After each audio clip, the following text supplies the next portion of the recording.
스포츠.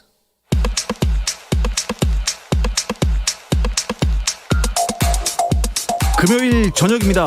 발로 자 축구 이야기 축구장 가는 길 시작하겠습니다. 월간 축구 전문지 포포트의 류청 기자, 또 스포츠조선의 박찬준 기자와 함께합니다. 안녕하십니까? 안녕하세요. 아이고 오랜만입니다. 류청 기자 뭐 매주 뵀는데 박찬준 기자는 진짜 오랜만이죠. 그러니까요. 제가 계속 금요일마다 출장이나 일정이 생겨가지고 찾아뵀는데 이제 자주 다시 오도록 하겠습니다. 예, 저도 뭐 한 2년 만에 친정 복귀했는데 네.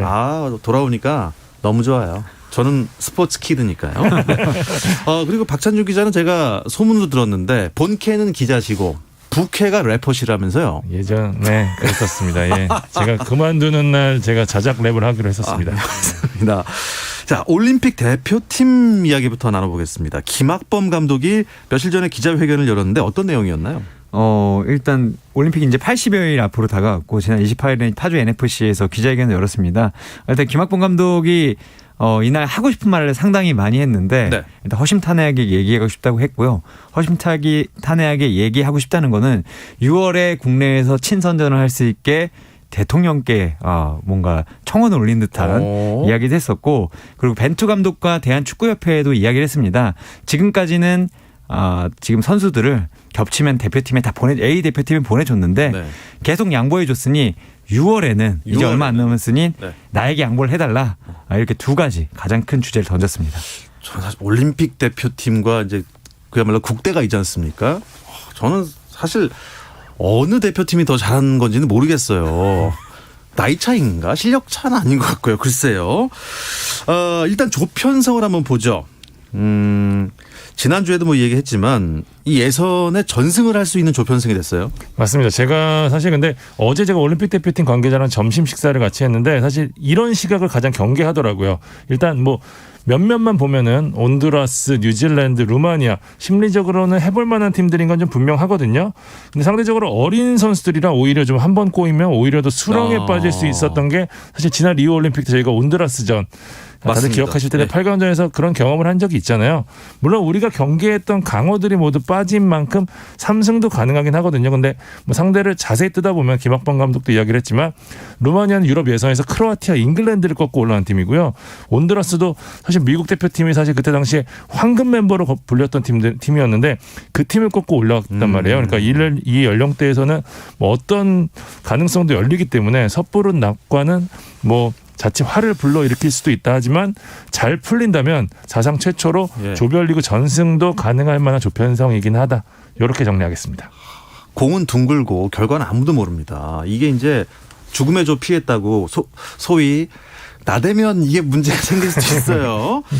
김학범 감독도 어떤 이야기를 했습니까? 뭐 가장 중요한 얘기는 사실 6월인 것 같아요. 6월에 이제 A매치 기간에 올림픽 대표들도 이제 소집해서 훈련을 할 건데 이제 경기가 얼마 안 남았고 발을 맞출 시간이 없으니까 좋은 팀을 불러다가 이제 친선전을 해야 되잖아요. 근데 이게 A매치, 뭐 피파 주간대회 같은 경우에는 뭐 버블 방역이다 해가지고 뭔가 격리 없이 경기를 치를 수 있는데 올림픽 대표팀 친선전을 그렇게 치를 수가 없는 상황입니다. 친선전은 어렵겠죠. 네, 그런데 이제 올림픽이 얼마 남지 않았고 어쨌든 이런 거대한 목적이 있으니 나라에서도 이런 걸 좀 도와줘야 되는 게 아니냐 이야기를 이제 상당히 좀 길게 했었고 대통령을 좀 많이 부른 것 같습니다. 네. 예. 그리고 아까 또 얘기했던 선수 차출 문제. 어쨌든 A매치를 하더라도 친선전을 하더라도 자신들이 원하는 선수가 다 와야 되는데 또 6월에 A 대표팀에 2차 예선 경기가 있어요. 월드컵. 이 경기가 있는데 아무래도 올림픽도 중요하지만 월드컵도 아직 2차 예선이지 않습니까? 2차 예선 쉽다고는 하지만 벤투호가 보여준 경기력을 보면 벤투호도 사실 아주 쉬운 상황은 아니에요. 그래서 김학범 감독이 먼저 벤투 감독보다 먼저 너희도 어려운 거 알지만 지금까지 다 양보해 줬으니까 이번만큼은 도와달라. 이 얘기도 또 상당히 길게 했습니다. 글쎄요. 벤투 감독이 통 크게 양보를 해 줄지도 궁금하고 그 벤투호에서 올림픽 대표팀에서 겹치는 선수가 누구죠? 이강인 선수 있고요. 뭐 이동준, 원두재, 윤종규, 뭐 정태욱, 이동경, 조영욱 같은 선수들이 지금 대상이긴 한데요. 결국 이 역할은 협회 역할이 가장 중요할 것 같아요. 왜냐하면 사실 벤투 감독 입장에서는 이게 유럽 출신이기 때문에 올림픽이 그렇게 중요하지 않은 대회 아니야? A 대표팀이 가장 우선시돼야 되는 거 아니야? 라는 생각을 월드컵 같은 게. 네네, 생각할 수밖에 없거든요. 하지만 이제 어쨌든 김학범 감독이 공개적으로 요청을 했고요. 협회에서도 올림픽 쪽으로 좀 무게추를 기울 텐데 어쨌든 제가 볼 때 벤투 감독이 아예 100% 양보는 하지 않을 것 같다는 생각이 좀 들거든요. 그렇다면 결국에는 서로 이해할 수 있는 선에서 몇 명 정도, 그러니까 뭐 비중이 어느 정도 쏠리는지에 대한 부분을 조율하는 게 중요한데 이 역할은 결국 협회가 해줘야 될 것 같습니다. 네. 글쎄요. 현실적으로 여쭤보겠습니다. 뭐 손흥민 선수나 황의조 선수가 올림픽 참가 가능할까요? 저는 가능하다고 생각하지 않고요. 그 팀들이 아무리 유럽이면 비시즌이 합니다. 7월이면. 근데 8월 초에 시즌을 개막하고 예. 이 두 선수는 지난번에 아시안 게임 때 이미 각 팀의 뭔가 양해를 얻어서 다녀왔어요. 근데 그때도 사실은 유럽 팀들이 박찬준 기자도 얘기했지만 올림픽이 중요하지 않다가 아니라 리그를 더 중요하게 생각하고 네. 차출 의미가 100%가 아닌 대회에는 보내줄 리가 만무한데 이 두 선수가 팀 내에서 또 차지하는 비율이 엄청 높잖아요. 그래서 사실 김학권 감독이 손흥민과 황의조를 언급한 것은 우리의 문은 모두가 열려 있다. 라는 것과 함께 벤투 감독에게 나도 황의조와 손흥민을 뽑을 수 있으니 약간 그 압박성 발언이었던 저는 좀 그렇게 생각합니다. 상당히 원론적인 얘기지만 노림수가 있는 발언이다. 이렇게 좀 보고 있습니다. 그러면요. 만약에 두 분이 내가 김학범이다. 와일드카드를 3명을 뽑아야 된다. 누굴 뽑으시겠어요? 저는 만약에 다 뽑을 수 있다 그러면 황의조, 강상우, 김민재 선수 생각하고 싶은데요. 왜냐하면 올림픽 대표팀에서 지금 가장 약점인 부분이 최전방, 그다음에 측면 수비수, 센터백 한 자리거든요. 이 세 자리인데 현실적으로 황의조 선수가 불가능하고 김민재 선수 역시 지금 중국에서 뛰고 있기 때문에 A 대표팀도 거의 중국 팀들이 차출을 안 해주고 있는 분위기거든요. 예. 그런 걸 감안하면은 사실 수비는 오히려 정승현 선수가 조금 더 현실적인 선택이 아닐까 좀 싶고요. 최전방은 지금 국내에서도 지금 확 눈에 띄는 선수가 없어서 아마 김학범 감독의 고민이 굉장히 클 것 같습니다. 그러니까 결정력 한 방. 네. 유청 기자는 와일드카드로 생각하시는 저는 선수? 모든 걸 다 제외하고 뭐 네. 팀들이 무조건 제가 선택하면 해준다고 하면 손흥민, 권창훈, 박지수를 데려가고 싶습니다. 예, 네, 역시 어쨌든 현실성 없는 답변 감사합니다. 예, 농담이고요. 올림픽 때마다 늘 논란되는 게 일단 올림픽에서 좋은 성적을 거두면 일단 뭐 병역의 의무에서 벗어나는 거니까 군 미필자를 뽑는 게 낫다. 아니다. 굳이 그럴 필요 있느냐. 메달 따기 위해서는 수단과 방법을 가리면 안 된다. 어떻게 생각하세요, 두 분은? 원론적으로는 실력이 좋은 선수를 뽑는 게 맞다고 생각합니다. 어쨌든 이게 병역 의무에서 예를 들어 혜택을 받고자 올림픽에 나가는 게 아니기 때문에 우리의 이제 금메달이나 메달 획득을 위해서 나가려면 실력이 좋은 선수를 뽑는 게 낫는데 이 마음가짐이 많이 다르더라고 하더라고요. 그리고 유럽파인 경우에는 아무리 잘하더라도 병역을 면제받은 선수를 데려올 때는 팀하고도 얘기하기가 어렵고 협상 카드로도 어려우니까 예. 여러 가지 부분에서는 미필 선수를 뽑는 게 낫다. 이렇게 많이 보고 있고 저도 그런 이야기가 일리는 좀 있다고 생각하고 있습니다. 올림픽 그 최종 엔트리 총 몇 명이죠? 원래 국제대회가 23명이거든요. 근데 올림픽 축구 같은 경우는 18명이고요. 혹시 모를 사태에 대비해서 지금 예비 엔트리 4명까지 해서 18 플러스 4인데 지금 현재 대부분 지난 런던 올림픽 때도 그랬고요. 이 4명 선수를 만약에 그때까지 데리고 갔었을 경우에 어차피 나는 못 뛰는 선수인데 내가 여기서 왜 훈련하고 있지라고 하는 분위기 사원의 문제가 좀 있거든요. 네. 김학범 감독도 지금 이 부분을 지금 고민하고 있는데 18 플러스 4로 갈지 아니면 그냥 18명만 가버릴지에 대해서는 지금 고민을 좀 하고 있습니다. 최종 명단은 언제 발표되나요? 일단 최종 명단은 6월 A매치 기간에 26명을 선발해서 본 다음에 네. 6월 30일까지 이제 피파에 최종 제출을 하기로 했거든요. 예. 그러니까 김학범 감독이 아마 6월 말에 마지막에 좀 발표를 할 것 같고 김학범 감독이 많이 보고 싶은 것도 그런 것 같아요. 지금 아무리 좋고 A 대표팀에 갈 수 있는 선수라도 네. 여기서 이제 조합을 맞출 수 있고 A 대표팀에 가는 선수들이 또 포지션별로 겹칠 수가 있잖아요. 맞습니다. 그래서 26명을 다 보고 18명을 뽑아가고 싶은데 못 보고 가니까 그것 때문에 아주 좀 아쉬운 것 같고 그래서 아마 명단도 정말 고민 끝에 아마 전날 정도 발표하지 않을까 싶습니다. 6월 말이면 뭐 아직 좀 시간이 남았네요. 네. 네, 충분히 좀 기다려 볼 만할 것 같습니다. 이 유럽파 선수들은요. 그 현지에서 그 외국인이니까 백신 접종이 좀 어렵다면서요. 네. 네, 일단은 이제 대표팀이 체육회 지침에 따라서 50명의 지금 예비 명단을 지금 그 협회에서 제출한 상태거든요. 이 선수들이 지금 5월 10일까지 백신 접종을 마친다는 계획을 지금 세워놨는데 네. 문제는 말씀하신 대로 지금 와일드카드 후보인 지금 손흥민, 황의조, 권창훈, 그다음에 이 제외하고도 이강인, 정우영, 이승우 같은 선수들 유럽파들이 있거든요. 그러니까 해외파의 경우에는 현지에서 백신 접종이 좀 어렵기 때문에 김학범 감독도 이날 뭐 아마 들어와서 접종을 해야 될 가능성이 크다. 만약 현지에서는 안 해줄 것 같은데 하루빨리 해줘야지 움직임 폭이 넓어지기 때문에 협회가 빨리 좀 진행했으면 좋겠다는 얘기했는데 만약에 이 부분이 안 되면 선발 여부에도 굉장히 좀 영향을 미칠 수 있기 때문에 이것도 좀 지켜봐야 될 변수일 것 같습니다. 박찬준 기자는 일단 우리 대표팀의 최종 공격수 그리고 뭐 사이드 그리고 센터백 이게 좀 불안하다고 했는데 김학범 감독이 가장 갈등하고 있는 지점은 어느 정도일까요? 어느 시점일까요? 저는 한 50대 50으로 최전방 공격수와 중앙 수비수라고 봅니다. 사실 이 대회가 엔트리도 적고 결국에는 이 모든 나라가 변수도 크고 경기 숫자도 적기 때문에 확실히 맞고 확실히 넣는 선수가 필요한데 사실 올림픽 대표팀에 좋은 이선 자원도 있고 좋은 골키퍼도 있고 좋은 측면다운도 있지만 사실 완벽한 스트라이커와 수비진을 리드해줄 중앙 수비수는 살짝 부족하거든요. 그래서 아마 김학범 감독도 와일드 카드에 이 부분을 고민하고 있고 아마 이 부분에 23세 이하 선수들도 이 포지션에 누구를 데려갈 것인가 2번 3번으로 누구를 데려갈 것인가 이것도 상당히 고민이 클 것 같습니다. 네, 6월 30일까지 아직 시간이 좀 남아 있으니까 김학범 감독의 고민 잠깐 뒤로 하고요. 이제 K리그 이야기로 넘어가 보겠습니다. 잠시 쉬었다 오겠습니다. 당신의 팀이 가장 빛나는 순간 스포츠 박태원 아나운서와 함께합니다. 금요일 밤에 축구 이야기 나누고 있습니다. 스포츠조선의 박찬준 기자, 월간 축구 전문지 포포투의 류청 기자와 함께하고 있습니다. 축구장 가는 길입니다. 자, K리그 1 12라운드까지 끝이 났습니다. 12라운드를 좀 되짚어보면서 판도를 살펴보도록 하겠는데요. 제가 지난주에 이제 K리그 1 12라운드 이렇게 점수 중간 점수 이렇게 공개하면서 뭐 전국에서 점수가 한 점밖에 안 나고 막 중간에 전반 끝났는데 왜 이렇게 점수가 안 났죠?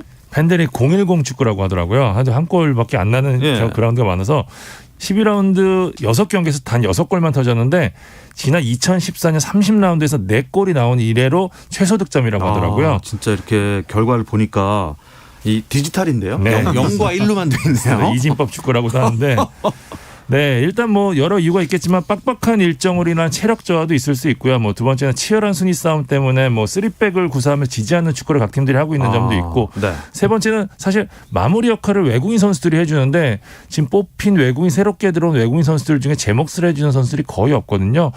그렇기 때문에 지금 골이 터지지 않는 게 아니냐라는 분석들이 나오고 있습니다. 네, 이 공격을 못하는 겁니까? 방어를 잘하는 겁니까? 공격을 못하는 것 같습니다. 안타깝게도 사실 저도 이제 매 경기 보다 보면 좋은 기회는 많이 만들어내는데 점을 찍지 못하는 경우가 상당히 많더라고요. 이제 감독들 표정도 그래서 안 좋아지고 팬들도 사실 뭐 상대 팀이 넣으면 기분이 안 좋겠지만 그냥 중립 팬들 입장에서는 골이 많이 나와야 즐겁잖아요. 그런 부분에서 보면 좀 아쉬운 것 같습니다. 네, 뭐 지난 토요일 경기부터 한번 찬찬히 살펴보죠. 전북 입장에서 보면 승리는 못했지만 어떻습니까? 무패 기록을 이어간 것에 뭐 만족을 해야 되나요? 맞습니다. 강원이 전북에 늘 강했거든요. 사실 전북 같은 경우에는 이 3연전 굉장히 어려웠던 성남, 울산, 강원으로 이어지는 3연전 일정을 사실 전반기에 좀 승부처로 봤었는데 왜냐하면 말씀드린 대로 강원이 전북에 굉장히 강했거든요. 실제로 이날 경기에서도 선제골을 넣고 분위기를 잡았는데 전북이 승부처에서 쿠니모토가 동점골을 넣으면서 원점으로 승부를 돌리면서 승점 1점을 얻었거든요. 어쨌든 전북 입장에서는 이 중요한 승부처에서 울산과도 비기고 강원과도 비기면서 무패 행진을 이어가면서 선두를 지켰다는 점 어쨌든 전북 입장에서는 원했던 그림을 얻고 가는 그런 그림이었다고 보시면 될 것 같습니다. 그런데 이 전북과 강원 경기 이후에 무슨 논란이 있었다고 하는데 어떤 일이었나요? 사실 좀 설명을 하자면 백승호 선수의 인터뷰를 기자들이 신청했다 거절당한 건데요. 전북에게. 근데 이제 전북은 수원 삼성과 문제가 아직 마무리되지 않았다며 인터뷰를 좀 거절을 했고요. 사실 인터뷰를 거절하지 못하는 조항이 있긴 있습니다. 근데 전북은 맨 오브 더 매치가 아니기 때문에 백승호 선수의 인터뷰를 거절할 수 있다라고 대답을 했는데 좀 부연을 하자면 이제 경기가 끝나면 취재원 기자들한테 그 홈팀 홍보팀에서 먼저 물어봅니다. 어떤 선수를 인터뷰하겠느냐. 네. 그럼 기자들이 꼭 제일 잘한 선수가 아니더라도 뭐 그날 퇴장이 당한 선수도 있고 아니면 뭐 이슈가 있는 선수 있을 수도 있고 잘한 선수를 꼽을 수 있는데 이날은 당연히 이제 백승호 선수가 오랜만에 나왔기 때문에 기자들이 신청을 했는데 네. 전북이 제가 앞서 말씀드린 그런 이유로 거절을 해서 이게 또 기사화가 되면서 조금 논란이 있었습니다. 전북이 거절한 이유가 분명히 있을 텐데요. 예, 박찬준 기자, 그 백승호 선수 이슈를 좀 속 시원하게 좀 얘기해 주시죠. 그거는 분명합니다. 백승호 선수가 아직 수원과의 문제가 정확하게 해결이 되지 않았기 때문에 자칫 백승호 선수가 본인의 입으로 이야기했던 부분에서 또 다른 논란을 낳을 수 있어서 전북 쪽에서는 뭐 물론 좀 보호하는 차원에서 이 부분을 아낀 것 같은데 저는 일단 전북이 일단은 홍보 담당을 대동하지 않았기 때문에 이런 부분에서 좀 첫 번째로 미스를 한 것 같고요. 왜냐하면은 그쪽에서 홍보 담당이 갔었을 때 기자들이 요청이 있었을 때 이러이러한 상황이기 때문에 저희가 좀 양해를 부탁드립니다라는 얘기를 했으면은 또 쉽게 풀릴 수 있는 부분이었는데 아마도 그냥 뭐 과감하게 자르고 이러다 보니까 여러 가지 좀 문제가 벌어진 것 같고요. 어쨌든 저는 개인적으로는 전북이 이렇게 백승호 선수를 보호한 부분은 너무 당연하고 기자들 입장에서도 내가 지금 원하고 궁금한 부분이 많았는데 네. 그거를 받아들이지 않은 거에 대해서 좀 화가 난 것도 좀 이해가 되고 좀 그런 부분이 있는 것 같아요. 그런 상황이 있었군요. 자, 포항과 제주 경기 설명을 해 주시죠. 뭐 경기는 포항이 좀 더 잘했다고 보는데 역시 제주가 지지 않는 경기를 좀 하고 있습니다. 제주가 지금 3위인데 4승 7무 1패거든요. 웬만하면 지지 않습니다. 진 것도 승격 동지인 최하위 수원 FC에게 한 경기 졌을 뿐 와, 누구에게도 지고 있지 않거든요. 어쨌든 제주도 앞서 말씀드렸던 이 득점력의 부재가 좀 아쉬워요. 외국인 선수들까지 영입했는데 외국인 선수들이 공격적으로 좀 기여를 못 해주고 있고 이런 상황에서 최근에 이제 경기력이 올라오고 있는 포항을 상대로 무승부를 거두면서 승점 1점을 가져갔고 결국에는 제주는 3위가 됐고요. 포항도 부진을 살짝 털고 승점 18점, 네. 제주의 1점 뒤진 5위로 이번 라운드를 마무리했습니다. 자, 10위인 광주와 또 대구가 6위네요. 네. 한 골로 승패가 갈렸는데 대구는 3연승인가요? 맞습니다. 대구가 최근 3경기 연속 1대0 승리를 거두면서요. 완전히 흐름을 찾았는데요. 에드가 선수 3경기 연속골 넣으면서 이날 득점으로 K리그 1 12라운드 MVP로 선정이 됐고요. MVP 에드가. 네, 대구는 확실히 지금 홍정훈 선수가 가세하면서 수비가 정태욱, 김재우 선수가 확실히 이 선수를 믿고 제대로 지금 3백을 구축하고 있고요. 에드가가 복귀하면서 최전방에서 버텨주는 선수가 생기다 보니까 지금 세징야가 빠져있는 상황에서도 거두고 있는 3연승이거든요. 전체적으로 좀 대구는 안정감을 찾고 있기 때문에 더더욱 좋은 기세를 이어갈 가능성이 높아 보입니다. 네, 일요일 경기로 넘어가 보죠. 이 전북 추격하고 있는 아주 바쁜 울산이 인천과 비겼습니다. 울산은 지난 시즌에도 전북이 잠시 쉬거나 네. 넘어지면은 같이 행동을 했었는데 올 시즌에도 저는 이번에는 좀 따라잡을 수 있다고 봤습니다. 워낙 네. 전북이 그 강원을 상대로 어려운 경기를 했고 승점 0점에서 1점을 얻긴 했지만 울산이 어쨌든 간에 전력적으로 봤을 때 인천보다 좋은 팀이고 상대 팀이 이제 좀 주춤할 때 치고 올라가야 따라잡을 수 있지 않겠습니까? 그런 부분이 있을 줄 알았는데 비겼습니다. 이 전북 울산도 초반에는 골을 많이 터뜨렸는데 똑같은 문제를 겪고 있어요. 골이 안 나오고 있습니다. 자, 서울과 수원 FC. 수원 FC 굉장히 약체인데 서울도 지금 갈 길이 바쁜데 비겼어요. 승리를 거두지 못했습니다. 네, 기성용 선수의 복귀가 아마 가장 큰 이슈였을 것 같은데요. 투기 논란으로 최근 다시 또 논란의 중심에 섰는데 기성용 선수가 최근에 훈련에 복귀했다는 이야기는 들렸지만 말씀드린 대로 이 투기 논란 때문에 경기에 나서는 것은 쉽지 않지 않을까라는 생각을 했었거든요. 네. 박진석 감독이 전격적으로 선발로 기용했고요. 서울이 FA컵 포함해서 6연패에 빠져 있는 상황이었거든요. 그렇기 때문에 초강수를 둔 건데 확실히 기성용 선수가 들어가고 난 다음에 서울의 경기력은 좀 좋은 편이었긴 했는데 역시 서울의 약점 역시 최전방이고요. 그리고 또 벤치 자원에서 전부 다 이날 경기 전부 다 오상고 선수들로만 깔았더라고요. 벤치 자원도. 네. 그렇기 때문에 좀 교체해야 할 선수도 없었다는 측면에서 기성용 선수 풀타임 뛰긴 했는데 어쨌든 귀중한 무승부를 거두면서 연패를 탈출했다는 것은 이날 서울의 유일한 소득이었던 것 같습니다. 글쎄요, 연패 탈출을 승리로 했다면 더 좋았을 텐데 물론 뭐 기성용 선수는 그냥 뭐 인터넷만 열면 그 기사가 계속 보이더라고요. 뭐 결론이 확실히 난 사안이 아니기 때문에 저희가 뭐 더 이상 언급은 하지 않겠습니다만, 자, 궁금하신 청취자 여러분들께서는 인터넷 기사를 참조하시기 바랍니다. 성남과 수원 경기 어땠습니까? 이때는 수원이 1대0으로 이겼는데요. 이날 경기는 성남이 상당히 잘하긴 했습니다. 근데 수원이 단단하게 버텼고요. 네. 후반 37분에 프리킥 기회가 왔는데 이기재 선수가 정말 이런 표현은 좀 식상하지만 그림 같은 프리킥으로, 마법 같은 프리킥으로 한 골 꽂아 넣으면서 네. 수원이 1대0으로 이겼습니다. 예, 그렇다면 팀 순위의 변화가 있었나요? 네, 일단은 선두는 전북이고요. 뭐 국권이 지키고 있고 2위 울산입니다. 22점. 이제 3등과 승점차가 얼마 나지 않아요. 제주가 19점으로 3등 달리고 있고요. 4위는 수원, 5위는 포항, 6위는 대구가 6위까지 올라왔습니다. 7위 성남, 8위 서울, 9위 강원, 10위 광주, 11위 인천, 12위 수원FC 이런 순서입니다. 수원FC는 이 꼴찌에서 탈환을 해야 되는데 이게 이제 또 K1은 또 밑에서 두 팀은 또 강등을 당하지 않습니까? 네, 일단 그 12위는 자동으로 강등을 당하고 11위는 이제 승격 플레이오프를 치러야 되는데 아무래도 11위, 12위가 된다는 거는 스트레스도 크고 스트레스. 팬들은 예. 정말 이 지옥을 맛보기 때문에 거기까지 내려가지 않아야 되는데 4월이 좀 잔인한 달이 된 팀들도 분명히 있습니다. 예. 자, 13라운드 매치업이 정말 궁금합니다. 벌써 이제 경기가 열리고 있는 곳도 있나 봐요? 네, 지금 서울과 성남과의 오. 경기가 펼쳐지고 있는데 저희가 들어오기 전까지 1대1 상황이었는데 현재는 지금 어떻게 진행되고 있는지는 파악을 해야 될 것 같습니다. 예. 네, 성남이 한 골을 더 넣어서 2대1로 앞서고 있습니다. 성남 2대1로 네. 한 골을 더 넣어서 앞서고 있군요. 주말 경기 일정 어떻게 됩니까? 자, 토요일에는 수원FC와 대구가 수원 종합운동장에서 경기를 펼치고요. 수원 월드컵 경기에서 수원과 포항의 경기 있고 울산 월드컵 경기장에서 울산과 광주의 경기 있습니다. 이 관전 포인트가 일단 울산과 광주. 울산은 이 잘해서 빨리 1등을 해야 되는 거고 뭐 광주나 수원이나 수원FC나 또 올라와야 하는데 어떤 경기 주목해 보면 좋을까요?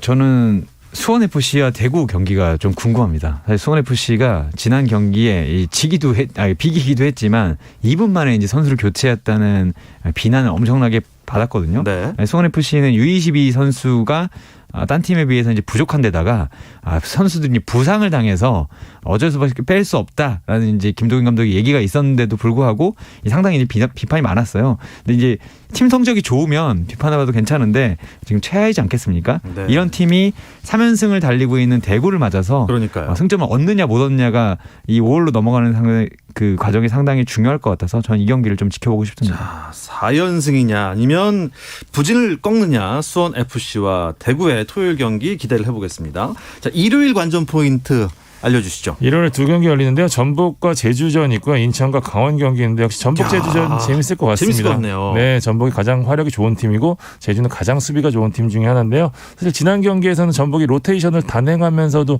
승점을 가져갔었는데 이번 경기는 어떻게 될지 좀 지켜봐야 될 것 같습니다. 네. 전북과 제주의 경기 두 분 뭐 스코어 한번 맞춰보기 한번 해볼까요? 저는 지금 010 축구기 때문에 네. 1대1로 비길 것 같습니다. 1대1로 비길 것 같다. 류청 기자, 박찬준 기자는 전북의 1대0 승리 보도록 하겠습니다. 전북의 1대1 승리. 네. 이 소식을 제주 팬들이 싫어합니다. 근데 벌써 시간이 이렇게 됐네요. 자, 이야기 끝으로 금요일에 축구 이야기, 축구장 가는 길을 마무리하도록 하겠습니다. 월간 축구 전문지 포포트의 류청 기자, 스포츠조선의 박찬준 기자와 함께했습니다. 고맙습니다. 감사합니다. 주말 스포츠는 9시 20분부터 함께 하실 수 있고요. 저는 월요일 저녁 8시 30분에 다시 찾아오겠습니다. 박태원의 스포츠.